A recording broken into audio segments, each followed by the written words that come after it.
Today I'm joined by former gang member William Leahy. He spent a lot of his early life doing crimes for a number of years. William's biggest crime was when he got in a gang fight and someone ended up getting killed. He spent a lot of time in prison because of this. William shares what it was like to be on the run and also what it was like to get busted. Please share this show with any of your friends that you think will enjoy this type of interview. Also, please be sure to subscribe to my channel for more interviews like this. William's got a great redemption story. He's really changed his life around, and in today's video you'll find out his life story. So sit back, relax, and enjoy this interview with William Leahy. Good morning, William. How you doing, man? Good morning, bro. How you feeling? Good, man. Thank you for coming on my show, man. I appreciate it. No worries, man. It's a pleasure. Yeah, well, I'm been looking forward to doing this interview, man. You got a really good redemption story, man. I mean, you've been through a lot. You went through a lot. You went to prison and all kinds of different stuff, man. But on top of that, you're out. You're doing good. You're, away from all that criminal life. You know what I mean? So that's what I, been really wanting to cover on my channel, man. Good redemption story. So I do appreciate you taking out the time and coming on, man. Yeah, of course, man. I like your message. I like that you're actually putting something out there to actually spin people's wheels and to really make them think and try to see the root of what people's problems are. Instead of looking at hey, they're just the way they are because that's the way they are, but there's a true meaning behind the way they are. Yeah, you're absolutely right, man. There's always more to it, and you're a prime example, man. And it all started with your early childhood, and that's where I think we should segue into is what it was like growing up for you. Paint the picture and why you went down this criminal path. So I was born in 85, the beginning of the crack epidemic. My mother's an Irish, Scottish, red-headed, green-eyed, beautiful devil, if I say so myself. Those redheads got a temper. Beautiful woman. My father was a merchant marine. They met each other when they were in their adolescence. They grew up on Flatbush and Church Avenue in Brooklyn, New York. That's where I'm originally from. Drugs were big back then. So my mother had a bad childhood as well. That gets passed on, bro. So, she had a lot of things that she was battling. She had some sexual molestation happen to her through a step family member. I believe it was her step uncle, her stepfather's brother. For whatever reason, she told my grandmother, and nobody believed her. They just swept it under the rug and everything went back to normal. So, that takes a play on the psyche, bro. Emotionally, that's something hard to deal with. So she started messing with pills, uppers, downers, stuff like that. Recently did a truth finder. Found out she was a registered nurse in Pennsylvania before she had me. She was working on Wall Street. She was doing pretty good for herself, But, those childhood things that are not taken care of or addressed or, healed, it'll always come back and bite you in your ass and put you in a bad place. Unfortunately, she couldn't shake that. Went from pills to coke to crack. They ended up taking me away when I was like 2 or 3 years old. She was having parties in the house. My father's out to sea 10, 11 months out the year. So, getting a check or a stipend and then doing whatever you want and having an addiction, man, that's like the perfect recipe for disaster. So things got bad quick. She left the stove on. I remember opening up the door for the fire department. Had to unlock the lock, smoke in the house, whatever. They took me and they run me to a step aunt. I guess the same people, right? So I'm there.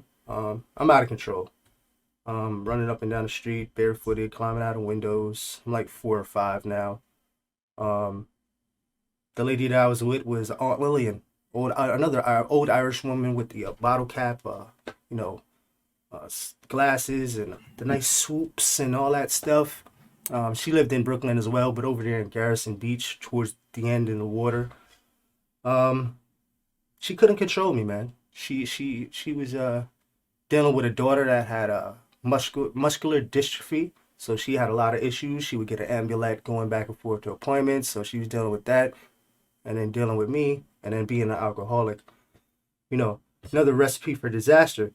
So when she couldn't control me, she would whoop me. She'd catch me or whatever, get a whooping. And I went to school.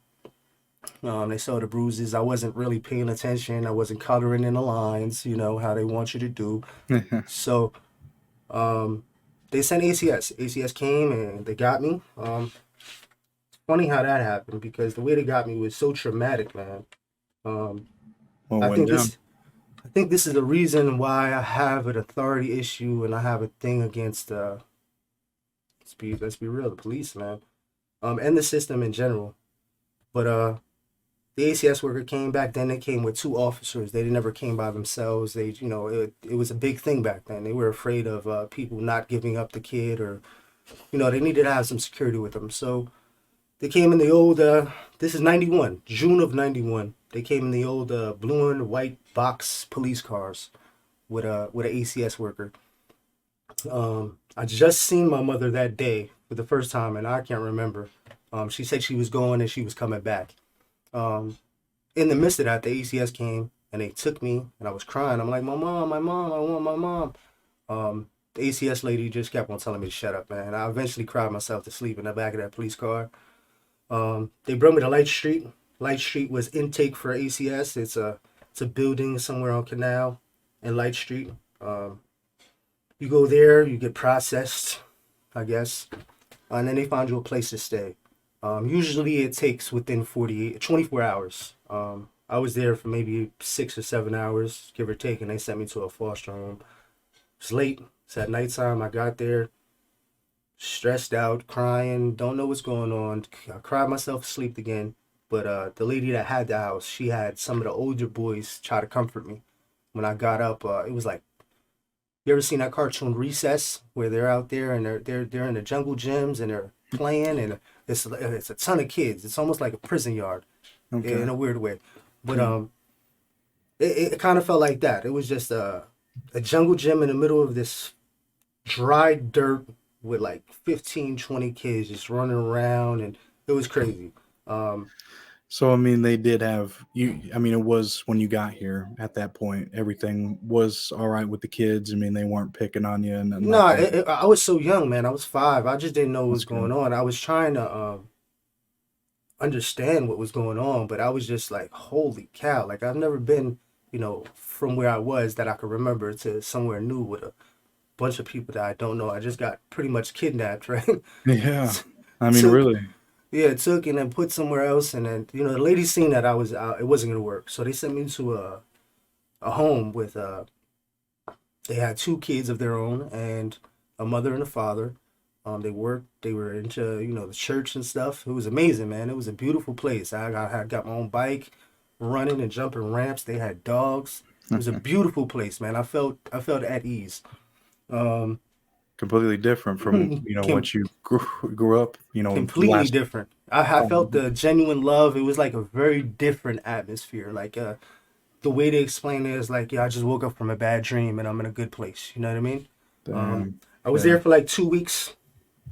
Um, my mother, cousins, second cousins, they put in and they got me out. They brought me to their home. I stayed with them for about 3 years. In the process, the courts want the mother to do programs and this, that, and the third, and we'll eventually give you the kid back, right? Right. I'm settling in. I'm feeling it. They're great to me. They're firefighters, police officers, transit workers. Like this is what they were doing. They had a real solidified kind of family orientation, right? Um, so I had that normalcy in my life, and I seen what the normalcy is, right? Right. After the third year, well, second year, we start going back and forth to court again. That shit is stressful too. Because now you're like, yo, I'm not staying here.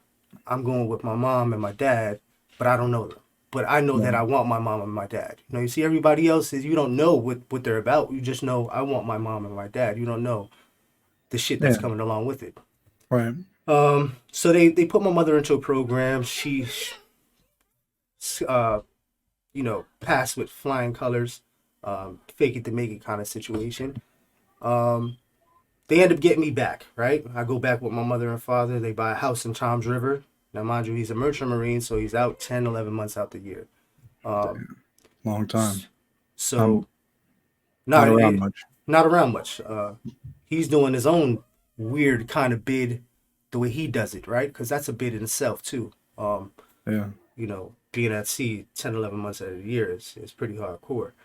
Um, so Well, I was going to add in, I mean, before we continue, I was going to say, I want to unpack a little bit of, just growing up, we've seen the traumatic experiences and everything like that. And then you got to a point to where you got this normalcy, man. So yeah, I would see for a very young kid, it's like, this is insane. This has got to be so, mind boggling kind of thing. You know what I mean? To be around all that and, how you grew up and been you're just around it, and I know things are going to continue on as we go about more traumatic experiences and stuff, but I mean it's just got to be a real something that messes with your head as a kid, stress and everything, be going hopping around in different families and stuff. So I've yeah. noticed.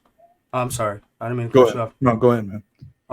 So I've noticed from a young child, man. I've had a high tolerance for a lot of things that people may not have a tolerance for. When it comes to like that, you know, traumatic events that took place. Now, as I'm older, right, I'm dealing with it now. But then I was so, um, I guess, focused on what was next that I wasn't in the now. Yeah, I can see that. So So it was like I need something else to happen to take me away from what's happening. So that becomes kind of a an addiction in a way.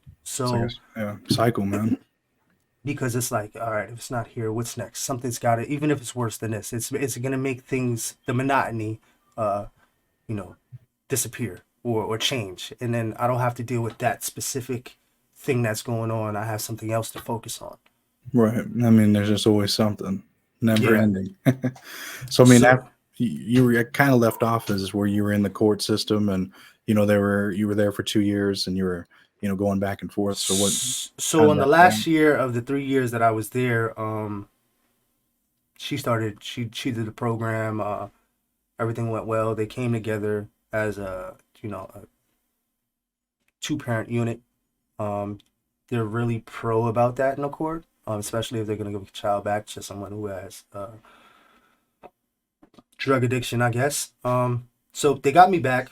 I left the people that are with. It was another rip of a band-aid because the way they did it was they really didn't like my parents. So instead of making this a transition of love and caringness, it was, yo, we're gonna leave all your shit in the driveway. Come and get it. Jeez, So man. I'm there with my mother and father. We're picking up my stuff, and they don't want to come out. I'm just there. We're putting stuff in the U-Haul. Like it's weird because the whole 3 years I was there, it was a very different feel. This is a very different energy that I'm getting now, and I'm like, oh, y'all don't fuck with me no more. I guess you know what I mean. I'm with my parents now. You know what I mean. And whatever they had going on, I felt it too. Um, so we go to Toms River, New Jersey. We're living there. I'm in school for a little bit. My father has to go back out to sea. In doing so, my mother relapses. He comes back. He sees the small signs. She's trying to hide bottles and this and that and the third. He's got to go back out again. So whatever happened during that time, it's at a place where it can either get better or it can get a lot worse. It got a lot worse. Um, she started having friends come from Brooklyn, come up there, they're partying. She's forging signatures and taking money out of my father's credit cards and all kinds of craziness, right? So it's a party. I'm talking about we're in hotels. There's this, that. I'm ordering food, and I'm mind you, I'm like, I want to say 9 or 10, bro. So Really, really young. yeah. Is this when you started to experience like, you having to do crimes, just to? Not yet. So uh, we get uh you know into a situation where my father calls the police to the hotel that me and my mother and her friends are staying at. He comes and gets me. The ACS worker that was already involved for the transition has been notified. So when he's notified, he comes. He says, hey, he has to go back with his mother. So they bring me from my father, who just got me from a hotel where I was with my mother and a bunch of friends, and they were getting high, and I'm just running around the hotel, running the pool, ordering food, going ape shit, right? They take me and put her back. So I'm like, yo, this is who I depend on because anybody else, they ain't got no say so. we go back to Brooklyn. He doesn't press any charges, whatever the case may be. Um, we get to a friend of the family's house. Um, no, sorry. We end up going to a friend's house that she met through therapy. We're there for like 6 months in a trailer park in somewhere over by Tom's River. Can't remember the name or where it's at exactly, but I'm there. I'm going to school. Things are getting, worse because the friends that she has are functioning alcoholics. So she's keeping up. She's trying to keep that you know that that presentation of that she's not far gone. I guess when Hmm. she started getting too far gone, or the alcohol started messing up the relationships that she had there, we went to Brooklyn. Went to a friend of the family's house. Went back to Flatbush. Um, old man Murphy. Old man Murphy. Older Irish guy. He was in the neighborhood from when the neighborhood was Irish and Scottish, and you know that immigration wave. Um, this point in time, this is 93, 94. Um, Migration came and it's pretty much changed everything. It's all West Indian now. From any place you can imagine from the West Indies, they're there in Flatbush. Um, so I get there. She kind of like commandeers his apartment, makes him sleep in the kitchen. It's a one bedroom. So she would feed him the alcohol, and Hmm. he'd stay inside of the kitchen, and she'd take the room, and there'd be parties there all day, all night. Plus, she's getting child support from my father, and whatever else she's doing. She's forging checks and, you know, in the streets. So I'm in the streets. She's getting high. I don't want to be in the house. It's a lot of smoke. It's a one bedroom. She already took this guy out, put him in the kitchen. He's sleeping on the kitchen floor in his own house. So um, I'm on the street with a whole bunch of kids that I grew, our mothers know each other. But they're all in the same kind of genre of drugs and the lifestyle. So we click up and we just start running the streets, man, robbing and stealing and taking and whatever, man. It was to this point where every time we walked past a goddamn fruit stand, man, it felt like I was in Aladdin, bro. That was my Aladdin. shot. I swear to God, bro. That's what we Jeez. were doing. We were going in stores, stealing clothes, stealing. I was wearing the same clothes every day, man. It got to a point where I started getting into the fashion.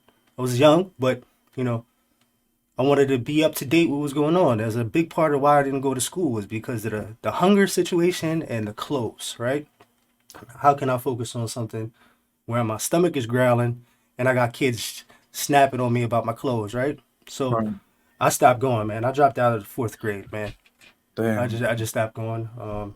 I'm in the street now. We're robbing, stealing. This is like a everyday thing. We're waiting at 3:30, man, on a junction in Flatbush for kids to get out of school so we can get them when they get off their bus, the city bus. Um, it was crazy, man. It was rough times, you know.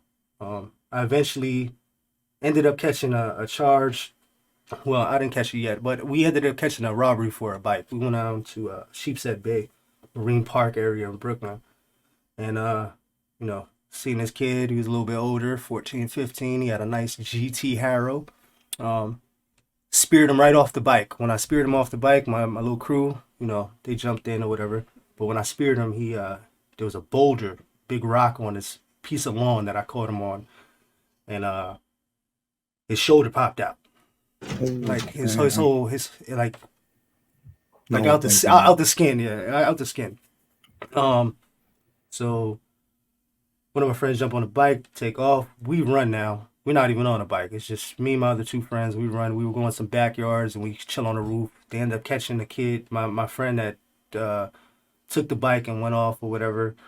We see him come back with the bike in the back of the police car. He's going back to the scene. We leave. These are just bad. So I didn't see him again for years, but I knew things were going to be bad. So I ended up putting myself in a group home. This is where that ACS worker comes into play. He does the transitioning. He was involved for quite some time. Um, I called him. I said, "Yo, listen, I can't stay here, man. She's smoking crack. I ain't got no clothes. There's no food. I'm getting my ass whooped for nothing.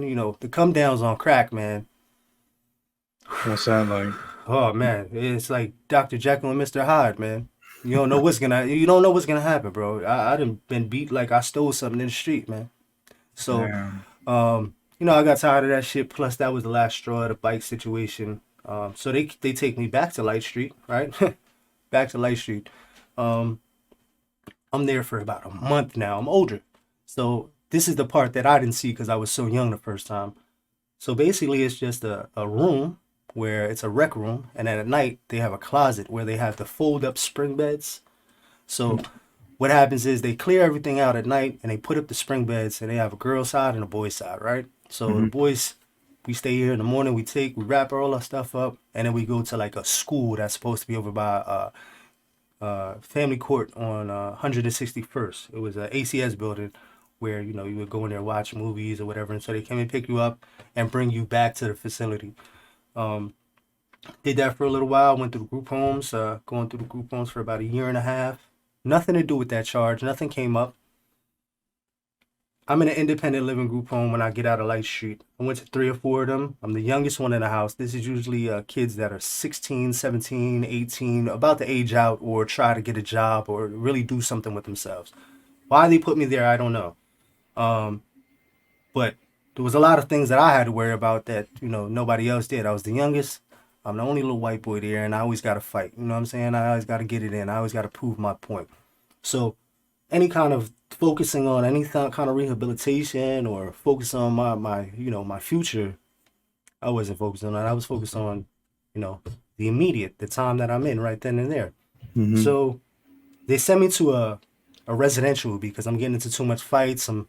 It's too much. So they sent me to a campus, Elmwood Academy.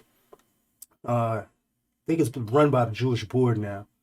But Elmwood Academy is in Spring Valley, New York. They send me up there.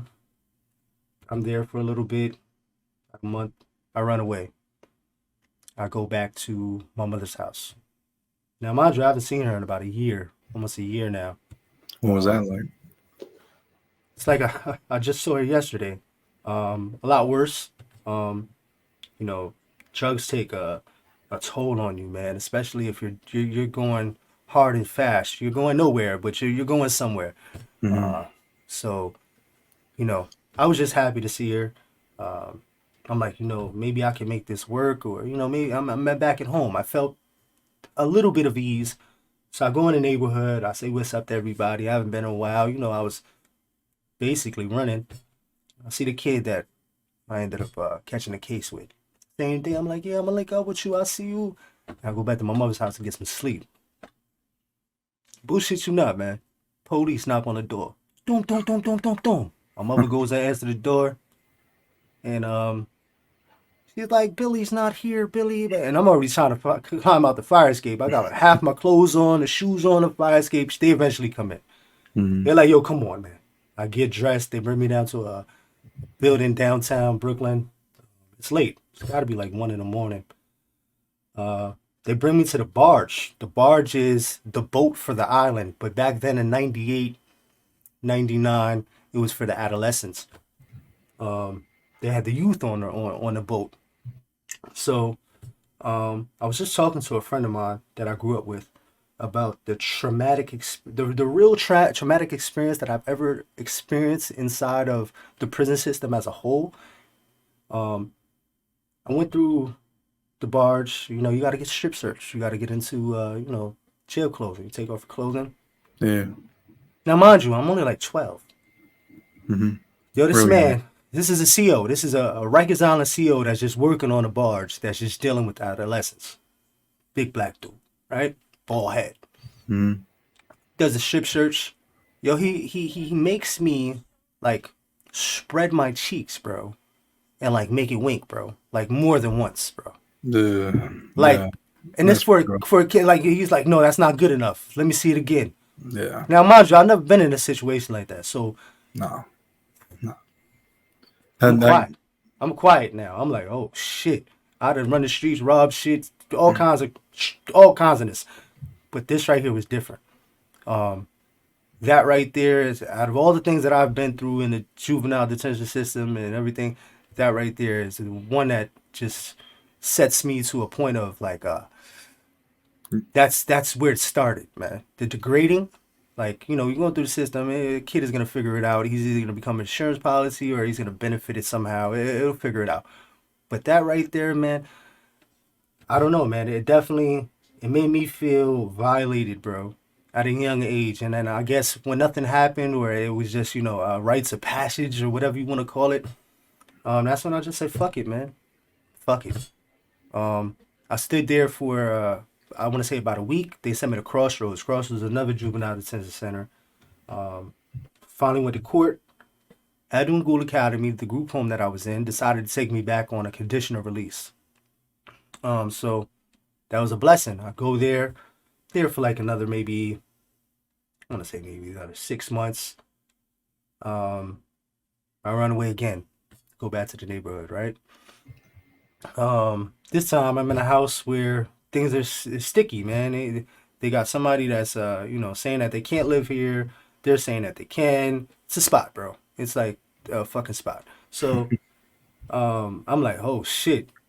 Just grown men, grown women. It's crazy. I'm in there just popping my shit, making it seem like, yo, I just came from juvenile. I'm the shit. You know what I'm saying? I'm young, bro. I'm stupid. You know what I mean? I'm trying to get my little stripes up and shit. So, oh, jeez, yeah. The lady that owns the house calls the cops on the dudes that's already there, and you know, they find a gun in the house. Fucking, they put the gun on me, bro, because I'm the youngest. And come to find out, the person that you know, was in the house doing what they do, man, they already had like a special relationship with these officers. If you get what I'm saying. So Paying them off. yeah. So they threw that shit on me. I knew it wasn't mine, man. I ain't had the gun. You know what I mean? Just came out. I'm not even 24 hours out of the group home, bro. I just literally, no bullshit. The way we left, we went AWOL. We had to walk all the way to the George Washington Bridge from Spring Valley, and then get over the bridge and then get on a train. Like, there's no way I could have had a gun, bro. So No. they take same day. So they take me in. I go to court. They're like, I have a lawyer now. The lawyer sits down with me, right? Yo, bro, it's the same fucking lawyer that I had when I was 6 years old. 6 years old. She's like, yo, you don't remember me? I'm like, nah. She's like, I remember you. I'm like, where do you know me from? She said, I was your lawyer when you were going through the situation with your mother and father and the people in Jersey. Damn, man. See, I mean, it kind of... Oh, go ahead. The look on her face, bro. Like, this is how I knew the system was fucked up. Like, at this age, like, the disappointment, and not in me. It wasn't towards me, but the disappointment in the system itself from this woman, yo, bro, it touched my heart, man. And it just like, oh, this is what this is. This is the game. This is the system.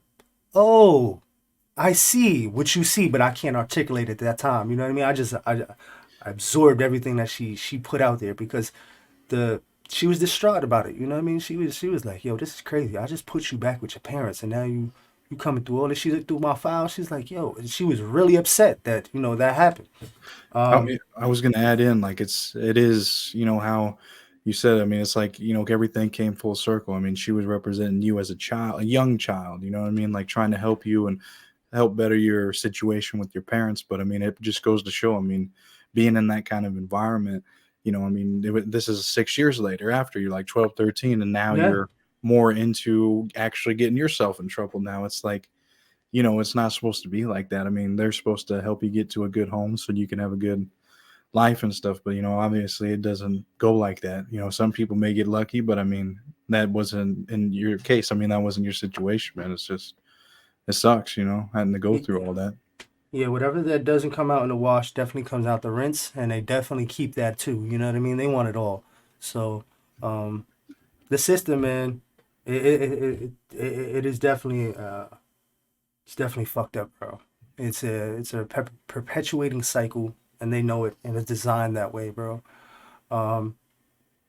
So good thing with this lady is, one, she already knew my case. She knew me from when I was younger, and I had to explain to her, yo, listen, the kid with the bike, man, I did that. You know, I take that. I did that. But this gun shit, man, I didn't have none of that. We go to trial, bro. I go to trial for the first time at 13 years old, bro. Jeez. We beat it. I beat it. Damn. Beat it. She and the only reason why I beat it is because she took the time to actually, you know what I mean?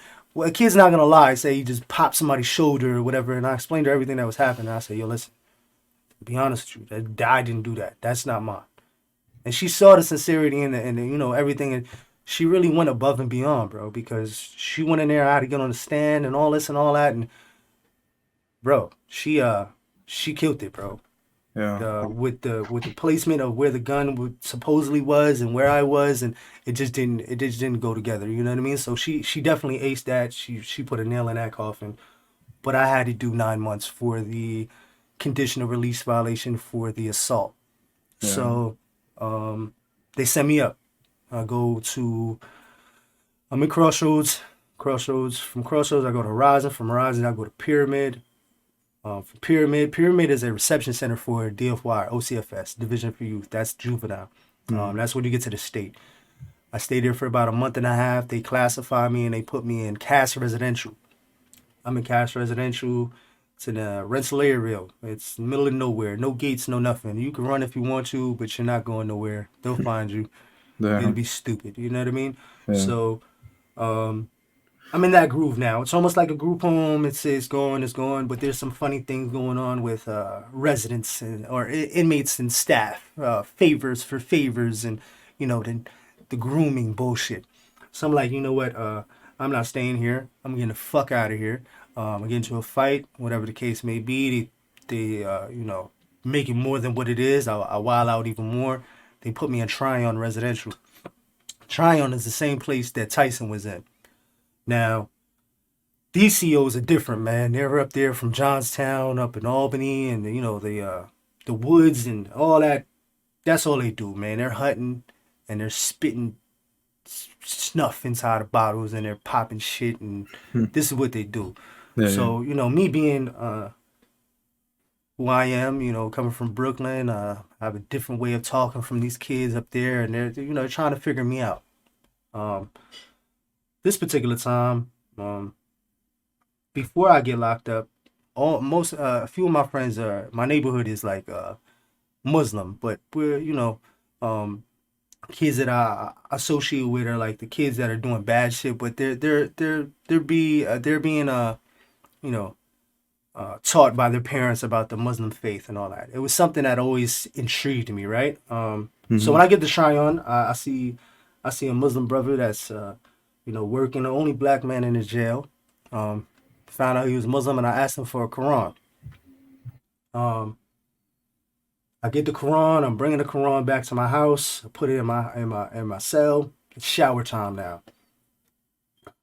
Big CO, redneck, trucker hat, flannel shirt, shorts on, socks pulled up with the boots on, spitting and all that. He asked me where I'm from. Now he knew what it was. He lined me up. He asked me, what am I? Not where I was from. That was before. That's when they first met me. But he asked me, what are you? I said Muslim. And as soon as before the M could meet the M on Muslim, bro, he snatched me by one hand and picked me up and slammed me on the floor, bro, and knocked me out. My soap dish, my towels, my slippers is off, and everything's everywhere. I shake it off. I'm trying to get up and put my slippers on. He's like, I ain't tell you to fucking move. Lay there. Everybody's on their cell watching this shit in the hallway. So I lay there. I get in the shower. I go back in my cell. I'm like, oh, all right. You know, I've been beat before. I've been getting beat since I was young. So, you know, it wasn't that crazy. The knockout part was crazy for me. Yeah. But it wasn't something that was like, oh, you know, I've been jumped, beat, gangs and all that shit. So, that wasn't the part. You know what I mean? When I got out the shower, I got dressed. He asked me to come to the desk. I went to the desk. He brought me in a rec room and cuffed me and started fucking me up, man. Rubbing my face into the carpet, ankle locks and all kinds of shit. I'm like, yo, I don't know what to do, man. I make a complaint. I'm like, yo, listen, I need to go see the nurse. I got a big rug burn on my face. I get there. I'm like, yo, this is what happened. She's like, what cottage you in? Who did this? I said it. And I was a little hesitant, you know what I mean? Because I knew the retaliation could be there or it could not be there. But I'm like, yo, somebody's got to hear this shit and be like, yo, this is wrong. You know what I mean? Yeah, absolutely. She said, go back to your cottage. Jeez, man. You're serious. I'm like, yo. Jesus. I'm like, yo, this dude just fucked me up. He cuffed me and all that. Dude fucking violated the shit out of me. How you? Go back to your cottage. So I'm there for a few days. Things are really weird now because now it's like I'm thinking, yo, they're gonna try to kill me, bro. Like Oh they're gonna yeah. try to off me.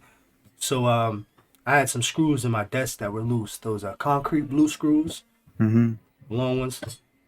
Took one of those, started sharpening. I said, yeah, I'm gonna get the fuck out of here one way or another, man. On the next movement, I tried to run down on him, try to get him, couldn't get him. Another staff saw me before. I guess I was so red-eyed that he saw the movements, and he took me and he slammed me on my face and knocked out my tooth. Um, Damn. yeah, so from there, they take me and they put me in a box. I'm in a box for like 3 days before I see the dentist.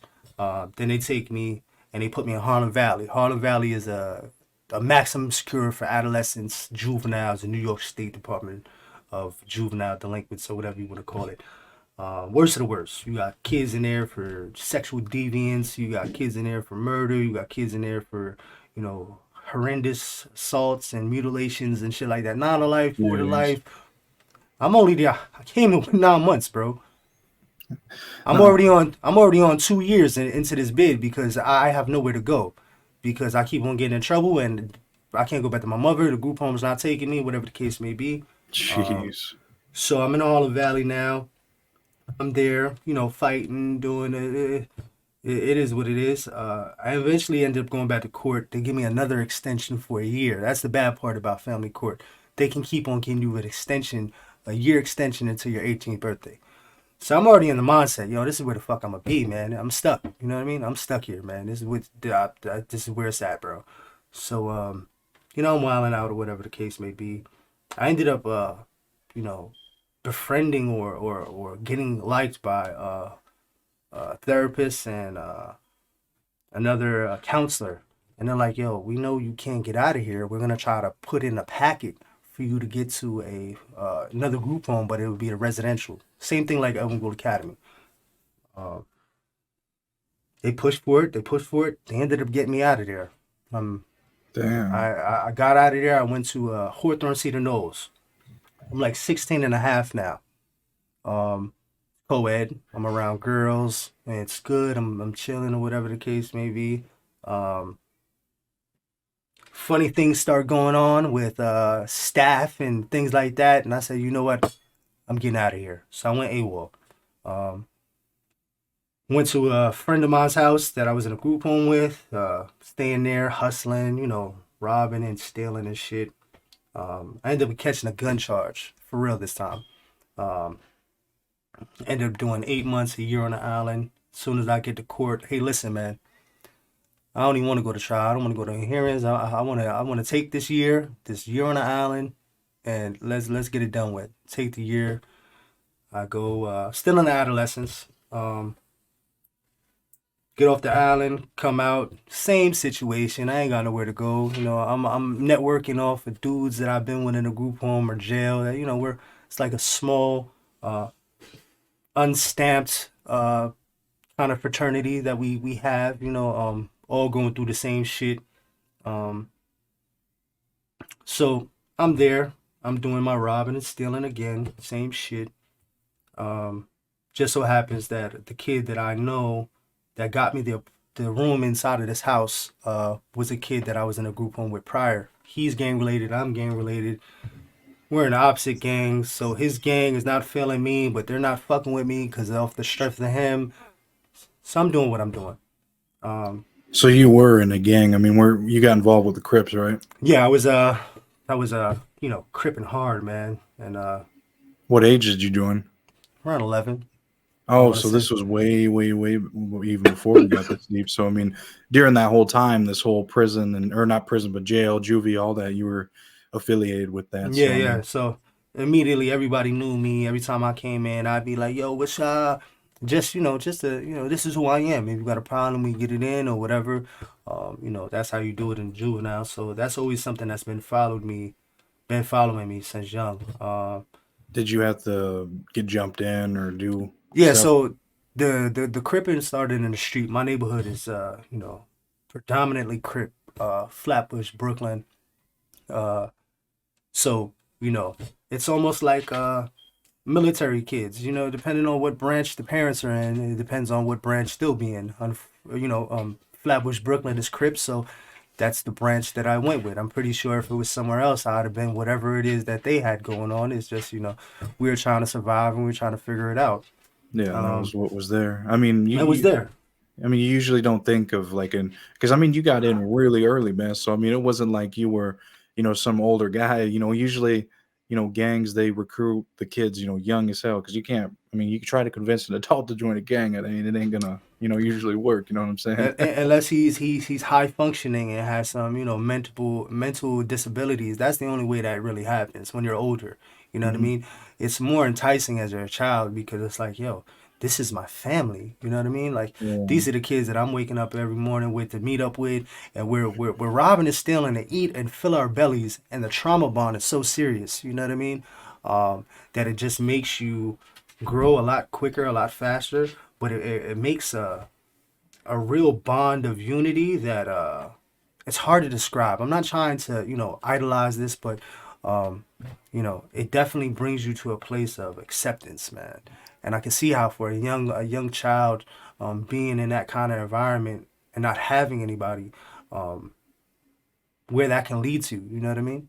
yeah. I mean, it's so tempting for someone like you in your situation. You were growing up. I mean, you didn't really have your family and stuff around. I mean, your dad was out, your mom was hooked on drugs and stuff, and I mean, you didn't really have that kind of bond that you were looking for. You know what I mean? So you found it on the street, and that's the gang that was there, and Yep.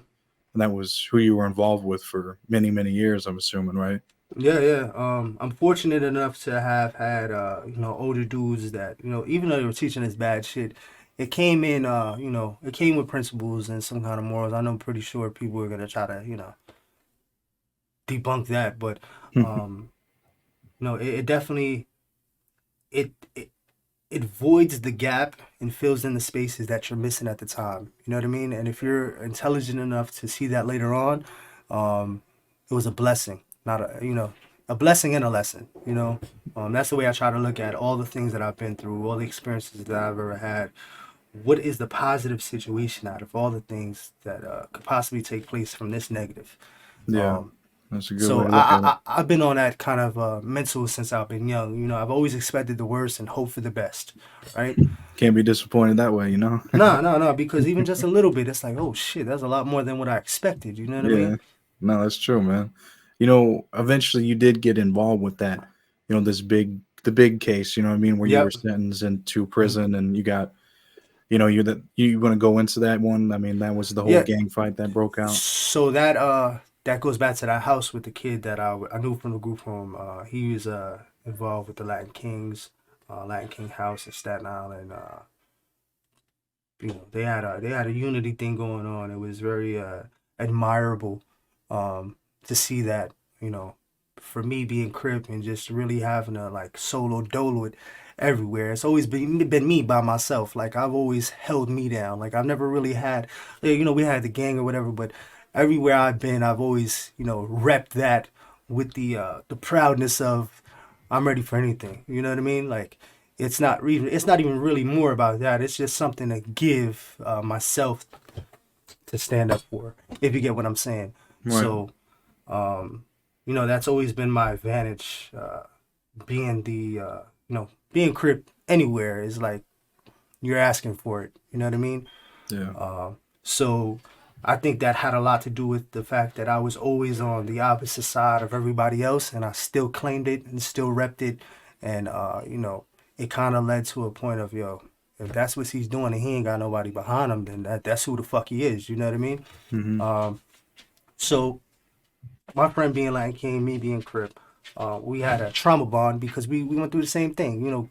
He went through something similar growing up as a kid. All the kids in the group home have similar stories, right? So we can identify what it is that makes us who we are. And it's an easy way to tell who's who and who's not. Um, there's a lot of things that could be put in place to make it seem like somebody is who they are, but they're really not. And I learned it the hard way. I'll tell you that in a minute. So I'm at this house, I'm doing what I'm doing. I'm going back and forth to Brooklyn. I'm robbing, stealing. I got stolen cars. I'm just I'm just trying to figure it out, right? I'm playing Grand Theft Auto for real. Um, I'm in a house. I just came back. I'm smoking my little joint. I'm chilling. I'm good. I'm like, yo, tomorrow's another day. Hopefully it won't be as crazy. Or maybe, I'm just thinking. Somebody comes in and says, yo, we're getting it in. One of the dudes that's, from the house. I'm like, oh, shit. And it's like, yo, your man's up there, too. The kid that I know from the group home. Whether he was Latin King, blood, fucking purple or blue, I was still going regardless, right? I get up there. It's about 5 of them. No, it's about 20 of them and 5 of us. I get up there. I'm assessing the situation. I see bats, bottles, sticks, chains, belts, all you name it, they had it. I guess some of these dudes that been fighting on the side that I was fighting for got tired of fighting. They pulled out big knives and started stabbing shit. When the police saw that, that's when they finally put their lights on. They're like, oh, this is serious. There's blood everywhere. Mm-hmm. I've been watching this for 15 minutes. He ain't do a goddamn thing. So, it's entertaining to them. So when they finally see the guy get stabbed and he's bleeding out or whatever, that's when they come out. Once I see that, the lights come on and they saying freeze police and all that, I take off. I get on my mission shit from young. We climbing garages and roofs and, it all came into where it needed to come into at that particular time. I was doing all that for a reason, right? So go in this backyard. I lay down on a garage roof. I'm there for about 45 minutes. In the process of me laying on this roof, like I'm in Splinter Cell, cops are, you hear the engines, bro. They're roaring, and they're just going around the whole block. It's a very small block, right? So, woo, woo, woo, woo. Hear somebody yelling, he's going to bleed out. Hurry up, get the ambulance. I'm like, oh, shit. It's over. I'm there. I jump down. Things die down a little bit. I go inside. I go in the back of this house. I chill under the porch of a deck for another 45 minutes. Things are getting quieter. I eventually go in front of that house, take off my shirt and my shoes, smoke a cigarette, and just wait, seeing what's going on. I finally see this girl, maybe about my age, a little bit older. She's walking down a block. I'm looking for a lifeline, man. I'm trying to get out of here. I'm trying to get away from this block. I don't know what they have, what they don't have, whatever the case may be. So I asked her, hey, can you walk me to the train tracks? And an abandoned train tracks that are down a block that would bring me directly to where I was living at the time. She looked at me like I was crazy, bro, and just kept it moving. So I'm like, oh man, shit, man. So she gets about halfway down the block, right? I'm like, yo, I gotta move. So I'm thinking in my head, movement is movement. You see one person, you see another. They're far from each other. It's not gonna be, you're not gonna connect anything. What happened? It's just somebody's going. So I eventually get to where she stops at the block where I got to get on the gate to get to the train tracks. And I could see her telling whoever she was out in front of the building, like, yo, this dude, I don't know what's going on. I said, yo, my fault. I didn't mean to startle you. I just got to get out of here. I was trying to get out of here. I jumped up and I crawled on the train tracks, went to the house, and I was on a run for like 2 weeks. Now, mind you, this is a gang-affiliated house. They have, big homies and, little homies and people that listen. This is all new to me because I just do what the fuck I want. You know what I mean? So they're trying to talk to me and they're like, yo, you did a great job. We don't even know you and you did that. And this dude, the big guy, he's doing too much, bro. And I'm just like, yeah, I've been through a lot, bro. And I've never had anybody kind of like, you know what I mean? Like jerk me off this good. You know what I mean? I'm just like, whoa, it's different. You know what I mean? So that kind of threw a red flag for me. I'm still trying to, decipher everything that's going on. But he's too friendly for me. It was just too much. It was too much. It was just something threw me off. He's like, yo, listen, I know you do the robberies and all that. I got a spot where you can get some money and you can get some hammers and you can get up out of here. I'm like, all right, cool. Within that 2 weeks, he brings me on a dry run to this place where he was supposed to go down. So with that set, I'm thinking about how that's going to take place because I can't get off of Staten Island because, the ferry, it was just a lot going on. And I needed money, so I needed to pull this off, to have some cash to keep me stable until whatever happened next, He pops up one day out the blue on the 2 week mark. All right, you ready? Let's go. I'm not ready, bro. I'm not ready. I'm still like shaky about everybody in the house. I'm watching. I'm a little paranoid. You know, they just got. I had a shotgun and a vest that was placed 2 doors down in the house with one of the guys that got arrested. He ended up like he said his grandmother turned it in. I'm like, oh shit, I ain't got. It was just a lot going on. So when he brings me, puts me in the car. He rolls down the window, strike one. I roll the window back up. I'm like, yo, this is off. Something's off. You know what I mean? We're driving. We're halfway or a quarter away to where it is that we're supposed to be going. We stop at a light. But now, mind you, this dude doesn't talk a lot to these other guys. The people that are beneath him. He lets it be known. He lets it known that they're beneath him. Why he took a liking to me and put me above them at such a early stage of meeting me definitely rubbed me the wrong way. So, he's opening it up, and he's talking bullshit. Yeah, I didn't take a shower today. My underarms stink like onions. Yo, bro, his hands never went down from the time he said his underarms smell like onions. Gang intelligence came on both sides of the cars. Hands are still up. And they pull him out of the car. They ask him for license and registration. He says he doesn't have it. They put him on the back of the car. Now, mind you, I got all the shit from adolescence. I got the gun charge on my record. So, they're doing their homework. They're like, yo, who the fuck is this kid? They asked me my name about 5 times. They searched me about 5 times. They throw me in the back of gang intelligence vehicle, right? They still got this guy in the back of the car. He's there just popping shit with them like they were fucking high school buddies or on a football team or something. Yeah. Homicide comes, still holding up traffic. The light is green. They're smoking a cigar. They talk to the dude. They're like, yeah, go ahead, big man. He jumped in that car as if he just caught a robbery, bro. So once he had no license registration, bro. They say, yeah, get out of here, big man. They bring me to the precinct. They charge me with murder in a second. I'm on an island now. I'm on an island. I ended up getting in contact with my codees through the buildings and stuff like that. 6 months in, the same kid that I went up there to help, him and this other kid are the same kid that's telling on us now.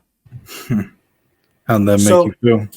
Well, it honestly, bro, it kind of, in a way, it's like, damn, man. Dudes, and I've always heard stories, be careful who your friends are and all that. That's where that shit clicked in the most. Old heads and the old people used to be like, yo, show me who your friends are, show me who you are. And I'm like, yo, this dude is telling, you know what I mean? Because his girlfriend is talking to another man, bro. Yeah. You know what I mean? Well, and for you too, I mean, the whole, to give the people a little bit more context is like you were involved with knocking this guy out, and then someone else stabbed him, and that's yeah. So I didn't get into that. So, they've been fighting for 15 minutes. They're tired, whatever the case may be. When I get up there, things crack off again. So I'm fresh. I rock this dude. Bow. He drops. Once he drops, it's like piranhas on meat, man. That's when they started really going after him and they started poking him. Once he fell and he dropped and he started getting back up, they started poking him up. There was another dude after I hit him. I went to another dude, hit him. He dropped the rebar, picked up his rebar, and another guy was coming. He was getting up.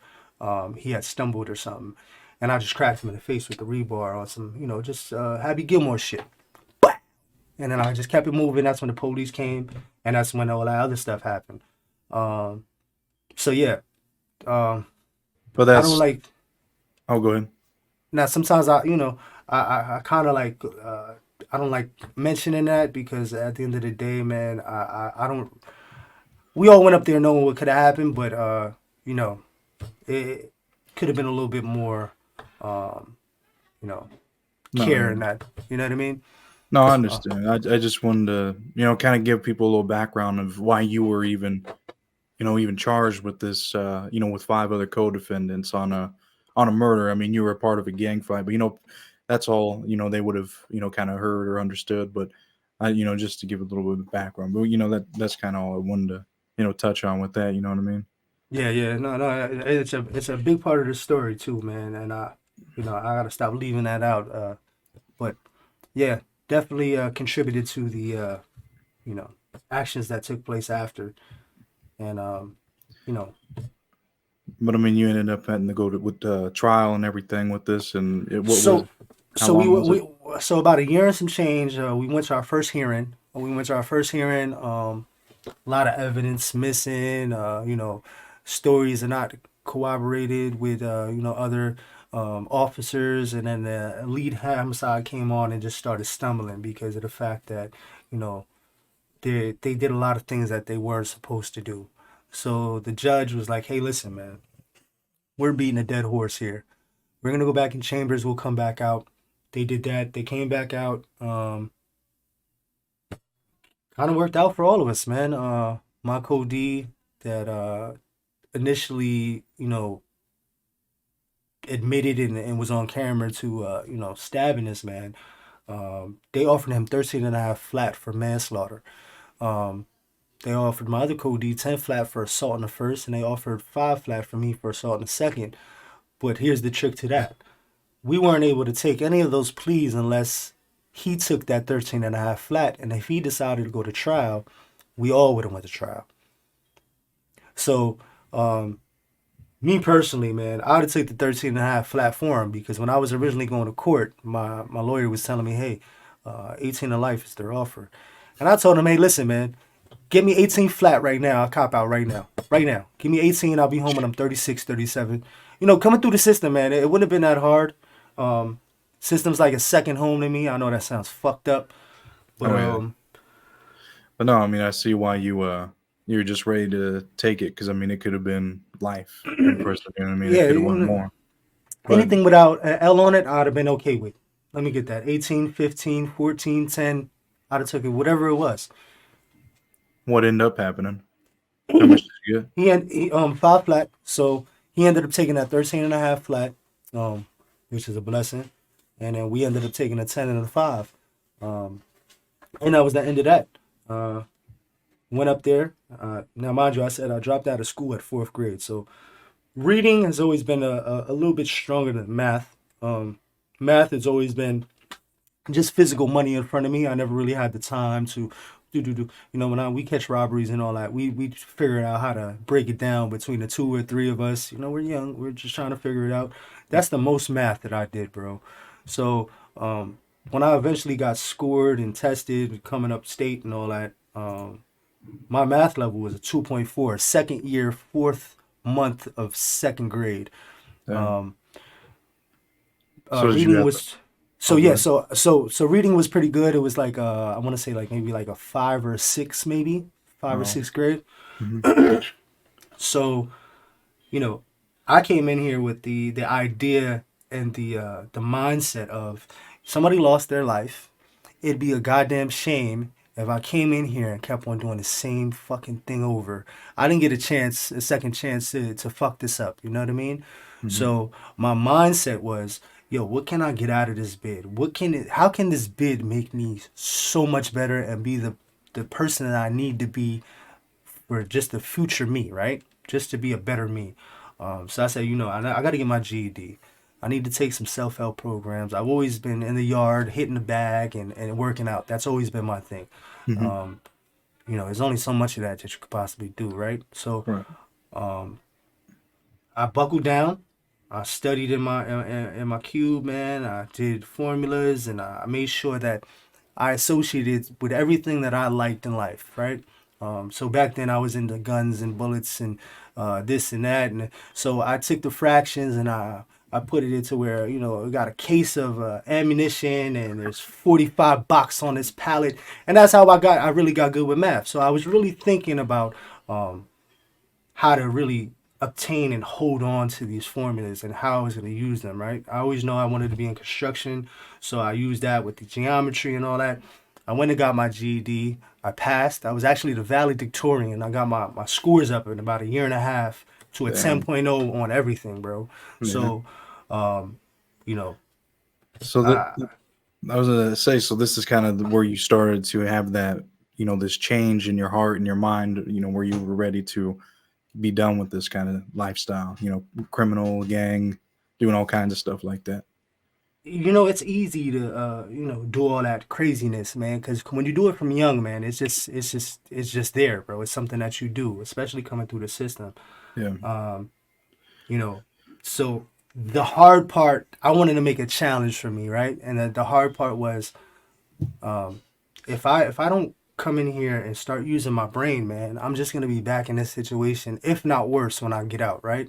Because Hmm. I can go down some really dark places and put myself in some really bad situations. So I said, you know what, I've already done that. Let me not do that again. And you know, it was always I want to be better and I want to be the best that I can be because main thing is it would be disrespectful for that man to lose his life for me to be the same dumb kid. You know what I mean? Yeah, it was really different because it wasn't like you just robbed someone. I mean, you were part of being, taking someone's life, I suppose, Yeah, in a way, you know what I mean? And that's what happened. And so you were ready to, make your life better and, try to help other people out because you didn't want to just continue to do the same shit. I mean, you really saw, I mean, because I mean, it could have been easy just to be a part of that criminal life afterwards. I mean, because you would have had all this, you would have more reputation, right? I mean, you could have continued building your name in that life, but you wanted to build it in a different legit way, right? And I mean, absolutely, absolutely. and so I mean, you got out, and then I think 2019, from what your other interviews have said, that was your last. You got in trouble a little bit more after, and then you So got yeah, out. so I came home. I ended up going to Apex. Apex is a welding school. I got my welding certificates, all that stuff. I got in the union 731. I stood online. I waited out there for, a day or so, and I ended up getting it. Out of 300 applications, only 30 were getting picked, and I was one of the 30. So another blessing, right? Yeah. Oh yeah. Um, so I was doing that. When you're in the union, man, other than robbing and stealing, lump sums don't come easy, right? So when you're in the union and you start seeing that money where your check is about $2,000 every week, right? And Hmm.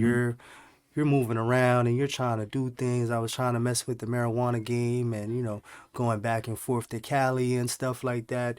Um, you know, you lose sometimes. And unfortunately, I lost on this particular package, and it was a big chunk of change, and I was down to maybe my last $10,000, and I started panic.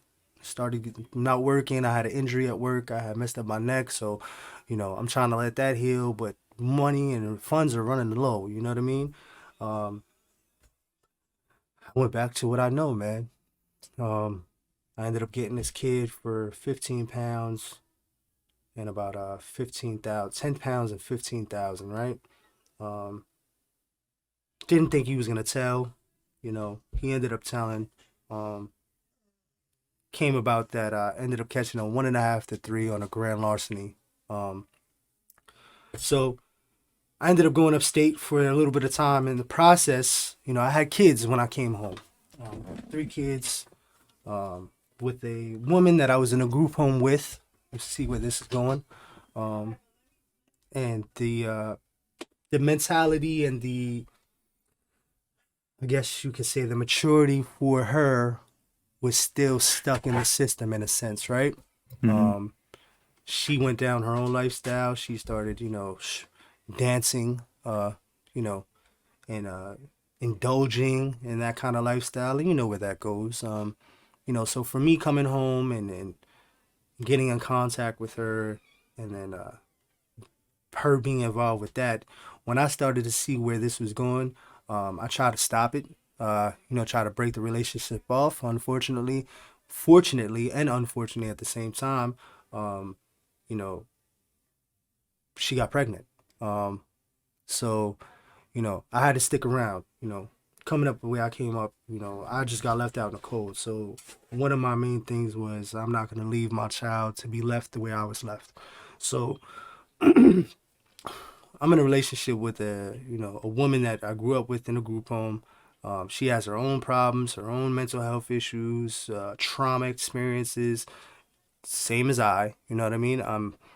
I'm working on it every day, and she's pretty much trying to escape it every day. Um, so when I saw that wasn't gonna work, I tried to break it off, And then that's when she came up pregnant with my daughter, my oldest. Things started going down rapidly, not too quick, but we had another daughter. So I got two daughters now. It's not going the way it should. She's into her mental health. She's still indulging in a lifestyle that I don't approve of, right? Um, so I'm trying to get away. I'm trying to find a way to, take my kids and get them away from this lifestyle because it's almost like a copy of mine in a sense, right? Um, she ends up abusing them because we're not together any longer. I'm with my wife, who I'm with now. At that point in time, we were just, seeing each other and seeing how things were gonna work. She started taking that out on my kids, man. So I had to get my kids and take them from her. But this is around the same time where I was low on funds, and I did that particular situation with the grand larceny, right? So I did that a month prior to me getting them, not knowing that I was going to get them because their mother was abusing them. So I did that crime and thought nothing of it. Didn't think I was going to get caught or anything. So when I got the kids from their mother, they were with me for about a month before the police knocked on my door. They took me in. I bailed out. So now I'm fighting this case, right? I got my kids in my custody because of the abuse through their mother. I'm looking at some sort of time because I just know that's what it is. My record and everything, I'm going to be doing some time. So I'm trying to find a place for my kids to go so they don't have to go back with their mother to keep on experiencing that kind of abuse, right? Unfortunately, the courts are always going to give the kids back to their mother. You see my situation, right? No. Kids went back to their mother. I'm thinking maybe this will be the opportunity where she learned from and she's got a second chance. I don't think she's going to fuck this up. You know what I mean? So I turn myself in, I get sentenced. I'm maybe 90 days in on that 1.5 to 3, right? 2019, I turned myself in. January 21st, I believe it was. I want to say April 26th, bro. The kids got taken away from her. So I'm in the system doing my 1.5 to 3. Kids get taken away. They're in the system doing the foster care thing. I'm like, yo, me and my kids are doing bids right now, bro. This is like my fucking life story repeating itself. So, I get out. On a 1.5 to 3, you're supposed to do like 2 years, 3 the most if you don't, do the things that you're supposed to do. But they're letting a lot of people go now because of, just they need the prisons empty because of the whole migrant situation. Didn't mean to go too crazy into that, but get political and all that. But they're letting everybody go. It's lifers, merits, work release, and all that. So I'm like, yo, there's an opportunity for me to make it home early to get this merit, right? Mm-hmm.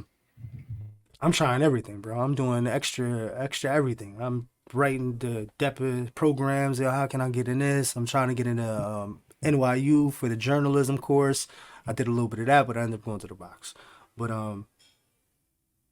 yeah, I'm there, and I'm like, I'm gonna make my merit. Fortunately, me being who I am, I had to stick up for somebody who wasn't around, and put my sense into what the fuck was going on, and ended up going to the yard to back up this kid that couldn't back up himself, and I ended up getting jumped.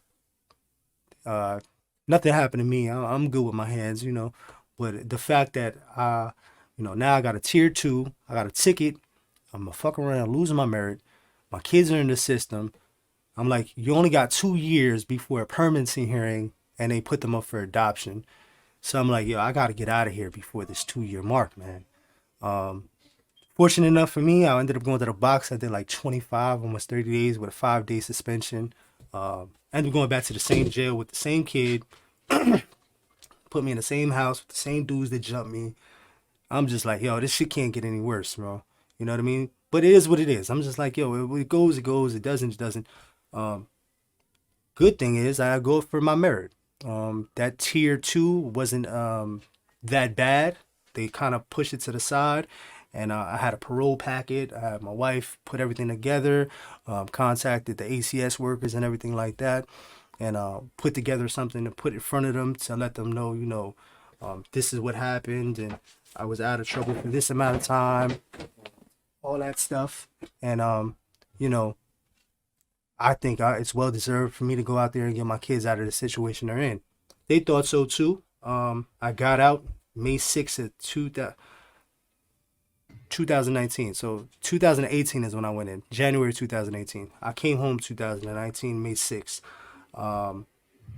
Immediately, as soon as I got out, man, I went to the Westchester Family Court, put in the petitions, and then I went to Department of Children Family Services on White Plains, and I sat down with the coordinator for the White Plains office, and I let them know the situation, how I had custody of them before that I went in, I had to get back, and all this stuff. Started the visits immediately, did the overnights, did the weekend, and then they've been home with me ever since May 6th of 2020. So came home May 6th, 2019. Took a year to get them home, but I got them home on May 6th, the year to date of when I came home. No, I mean, you were really determined to get them out, man, and you made it. I mean, you were supposed to be in there for, maybe 3 years or maybe even a little bit over that time. But if you would have been in there for a little bit longer, you wouldn't have been able to get them. So your determination to get out and really want to make sure they had a home and didn't go through the same thing. Because, I mean, they did essentially for a little bit of kind of things that you did, but not as bad, on what you went through. But, I mean, you got out and you were able to help them. Now it's been almost probably 3 years you had them and stuff. Yeah, So I mean, three and a half. Oh, it's about three and a half. Yeah. yeah, man. So I mean, you got out, but I mean, this was really all factoring into you changing your mindset, and this was your last time going in prison and getting in any kind of trouble as well. So I mean, after with all that, I mean, now you're with you sharing your story and stuff. I mean, it's really impactful. I mean, what would you say is your reason for wanting to share your story? Um, One, I think that the system in itself needs to be exposed, and I think, this is, I'm not the only story out there, bro. I'm just somebody who's willing to tell it. But I've been in places with kids, and there's men out there that have stories that are as worse or if not worse than mine. And nobody listens, nobody cares. My thing is just exposure, man, because this system is designed to put you in a predicament where you will be insured through the government for however many years they want you for. A lot of people have will and choice, but a lot of things predetermine where a person is going to head or go because of their environment. So if you keep the environment, fucked up and shitty, and that's what you're gonna get out of whatever you try to produce out of that environment. So my thing is just exposure, man. This awareness is key, and you know, the And future. The future is the children, man. That's my main message is we have to change the future by taking care of the children. you're absolutely right. I mean, that's where it all starts with. That's where, we all get our start. And I agree with you that the environment of where someone grows up does have a major, you know, it can really affect which way they're going to go, the likeliness. You know what I mean? Some people somehow figure out ways how they get out of that without getting involved with that. But for them being in that kind of environment, the likeliness of them getting involved with crime and not having any kind of outside help is for sure gonna factor into what they do in the future. So I agree with you on trying to get the message out there, exposure, and all that. But I mean, what you said it is important to tell the kids, you know, wanting to help the kids. You know what I mean? And what would you tell your younger self if you could, with all the knowledge that you got with now? Honestly, I really don't think I could have told myself anything. Um, I think that for the circumstances that I was met with, I did the best that I could. Um, but it was a lack of guidance. It was a lack of parental, caring. So, a lot of things happened the way they did because nobody was really paying attention, bro. Um, you know, but back then, crack was a big thing. They knew the aftermaths. That's why they made that. Bill Clinton made that Juvenile Imprisonment Act. I don't know if that's the correct way of saying it, but they knew that the children from the people that were indulging or influenced by crack, they knew they had to sweep up and mop up after behind that. And that's where we came in. They had to find a place for us to go with no real strategy or any kind of solutions that come along with it. We're the ones that really pretty much ensured the prison system for the next 25, bro. And I think that that's something that's taking place now. A lot of people can't see it, but they're doing the same thing to the youth that they did to the crack epidemic youth. They're just doing it in a different way, in a form and fashion. It's hard for people to see because they haven't been through the first wave, right? But when I see what's going on now, man, I see that the ducks are in a row just for that, to ensure the prison system for the next 15 to 25 off the youth of today. So, how do you invest in yourself today? Um, the way I invest in myself today is by pretty much spending as much time as I can with my kids and giving them the life lessons they need, uh, to be better. Uh, and just presence is everything, man. I'm just happy to be present in my children's life because somewhere along the line, I'm hoping to break this generational curse. And I believe by doing what I'm doing now is definitely one foolproof way of doing that. So that's all it is. It's all about presence for me right now. That's the way I keep things calm and sane for me. Yeah, I mean, presence is, being active and being going to the events and going to do all that stuff is important, man. And, I mean, you were able to miss out on that for a little while you were locked up. And so I'm sure you greatly appreciate being free and, never take that for granted. You know what I mean? No, not at all. And another thing that I'm learning as I'm getting older, man. Even though I wasn't allowed or I didn't have the opportunity to, do childlike things when I was coming up, seeing my kids do it um, gives a little piece back of what I was missing. Yeah, I see. I know, I understand that, man. I mean, it really makes you feel, I don't know, it kind of takes you back to your childhood and make you want to also, give them the best one as you can because, that's not what you were given. You weren't having that, mom and dad family time kind of thing or going to the pumpkin patch or, having Christmas events, you know what I mean? Birthday parties. I mean, that's all important stuff, man. And, to not have that as a kid, I mean, it makes you now appreciate, giving them the most best, experience that you can with that. No, yeah, without a doubt, man. I'm just blessed and happy that I'm able to actually be here and do it. You know what I mean? Yeah, because I mean, it could have went on. You could have been still locked up in prison, man. You could have been, got killed on the street or something, But you're able for a reason. You're here now to push this, these messages and stuff you want to get out there now. With I mean, they're all important, man. Getting all that out and spending time with your family, man. So, with that, I mean, I really appreciate you coming on and taking out the time to share your story, your redemption story, man. I really enjoyed it, man. And I mean, you got anything else you want to leave the people with, promote, or anything like that? Uh, I would have to say that we're living in hard times now. A lot of people don't know the history of how things transpired to where they are. Uh, you know, with just a lot of things that go on with the youth today, man.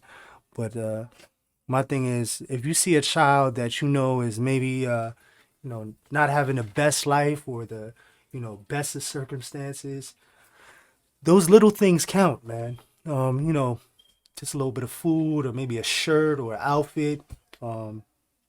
Anytime anybody ever fed me, um, I know who they are. You know what I mean? From young, when I was hungry, um, that's what sticks out to me the most. So, the compassion part of it is what really matters the most because everything after that will definitely fall into place. But it has to be introduced. A lot of people, I noticed when I was coming up, even now, they see a kid that's dirty or going through something, they grab their kid and they go, or they're like, yo, don't mess with him. Somebody, has to, be willing to take up some kind of, responsibility and maybe drop a few jewels or gems. And it'll go a long way, man, because a lot of the old timers and a lot of people that did that to me, man, it made me, a big part of it made me who I am today. Yeah, I can see that, man. I mean, just because I mean, if you continue to walk away and let that person struggle or be on their own, man, it's really gonna.